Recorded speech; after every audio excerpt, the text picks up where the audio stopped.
అందరికీ praise the lord. ఈరోజున మన ముఖ్య ధ్యానాంశము యోహన్న విశ్వాస వీరవనిత. బైబిల్లో ఉన్న యోహన్న గురించి మీకు తెలుసా?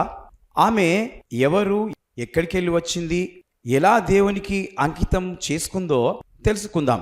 మీరు జాగ్రత్తగా వినాలని ప్రభు పేరట మనవి చేస్తున్నాను. యోహన్న అనే ఇది హెబ్రీ పేరు. యోహన్న దానికి అర్థము కృపామయుడు అని. ఈ యోహన్న ఎవరు అనగా యేసు ప్రభుతో నడిచిన స్త్రీ. ఆమె హేరోదు రాజు భవనములో ఉన్న స్థలములో ఉన్నప్పటికీ దేవుని కృప రుచి చూచింది. ఆమె పొందుకున్నది, స్వస్థత పొందుకుంది, రక్షణ పొందింది. దేవుని ఉచితమైన కృపకు నిదర్శనంగా మారిపోయింది. అందుకే తన జీవితం అంతా ఆ కృపకు సాక్షిగా నిలిచింది. ఈమె గురించి బైబిల్లో లూకా సువార్త 8వ అధ్యాయం 2-3 వచనాలలో వ్రాయబడి ఉంది. 12 మంది శిష్యులను, అపవిత్రాత్మలను, వ్యాధిగ్రస్తులను, పోగొట్టబడిన కొందరు స్త్రీలు అనగా 7 దయ్యములు వదిలిపోయిన మగ్దలేని మరియయు, హేరోదు యొక్క గృహ నిర్వాహకుడును కూజా భార్యయగు యోహన్నాయు, సుజన్నాయు ఆయనతో కూడా ఉండిరి. యేసును వెంబడించడం అంటే దేవుని కృప పొందుకు ప్రతి ఒక్కరూ యోహన్నా వలె పరిశుద్ధమైన సుగంధమైన పరిచర్య జరిగిస్తూ, యేసుక్రీస్తు పరిచర్యలో కేవలం 12 మంది శిష్యులే కాదు, ఆయనకు అధికంగా ప్రేమించి తమ ఆస్తిపాస్తులను పరిచర్యలో పెట్టి భక్తిగల స్త్రీలు కూడా ఉన్నారు. అనగా వాళ్ళ ఆస్తిపాస్తులను అపోస్తులు కూడా యావదాస్తిని అమ్ముకొని పరిచర్యలో వాళ్ళు వాడినట్లుగా వాక్యంలో మనం చూస్తున్నాం. వారిలో యోహన్న ఒక స్త్రీ. యోహన్న రాజు భవనములో నుండి యేసయ్య పాదాల చెంతకు చేరింది. ఎంత అద్భుతం కదండి! ఆమె దేవుని యొక్క పరిచర్య చేయడానికి సమస్తమును వదిలేసి దేవుణ్ణి వెంబడించినట్లుగా, ఆమె విశ్వాస పరీక్షలో ఆమె పరిచర్య చేసినట్లుగా చూస్తూ ఉన్నాం. ఈరోజు డబ్బులను సంపాదిస్తున్న వారు దేవుని యొక్క పరిచర్యకి ఇస్తున్నారా? పరిచర్యలో ఖర్చు పెడుతున్నారా? ఒకవేళ ఆ విధంగా దేవుని కొరకు మీరు ఇచ్చినట్లయితే దేవుడు మిమ్మలను ఖచ్చితంగా దీవిస్తాడు. కాబట్టి మీరు యేసు యొక్క పరిచర్యలో సేవకు నెంబడి ఉండాలని ఈ మాటలు చెప్తూ ముగిస్తున్నాను. దేవుడి మాటలు దీవించి ఆశీర్వదించుగాక. May God bless you.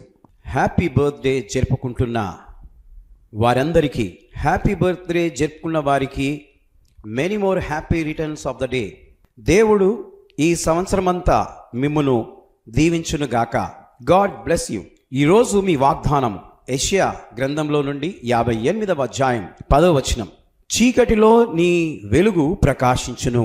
Your light will rise in the darkness.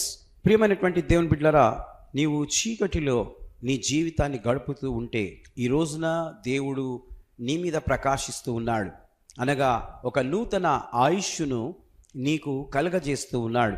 కాబట్టి ఆయనకు నీవు కృతజ్ఞత కలిగి జీవించాలని ఈ మాటలు నీకు తెలియజేస్తున్నాను. Happy birthday to you once again. Anniversary జరుపుకుంటున్న వారికి happy anniversary, happy wedding anniversary for both of you. దేవుడు ఈ సంవత్సరమంతా మిమ్మును ఆశీర్వదించునుగాక. పిల్లలు గలవారైతే మీ పిల్లలను దేవుడు దీవించునుగాక. ఈరోజు మీ కొరకు దేవుడిస్తున్న వాగ్దానము నిర్గమాకాండము 3వ అధ్యాయం 12వ వచనం. Exodus 3rd chapter 12th verse.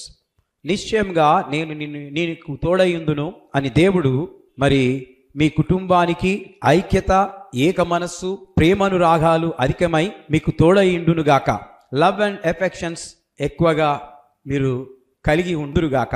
ఒకరందరొకరు ప్రేమనురాగాలతో ప్రార్థన, ఒకటైన జీవితము కలిసి ఉందురుగాక.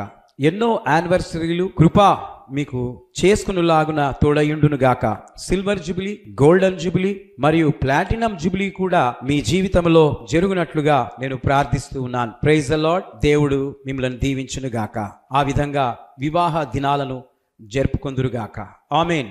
Prayer for journey and healing.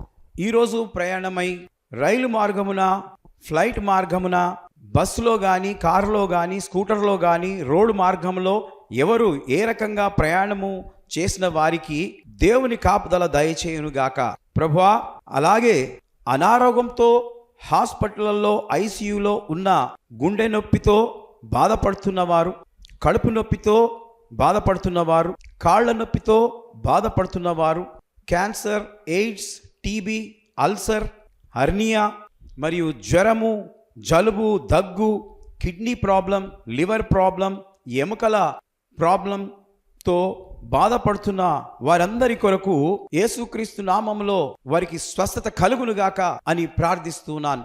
ఆ యేసు ప్రభుల వారి నామము బట్టి మీకందరికీ స్వస్థత కలుగునుగాక. Amen, amen.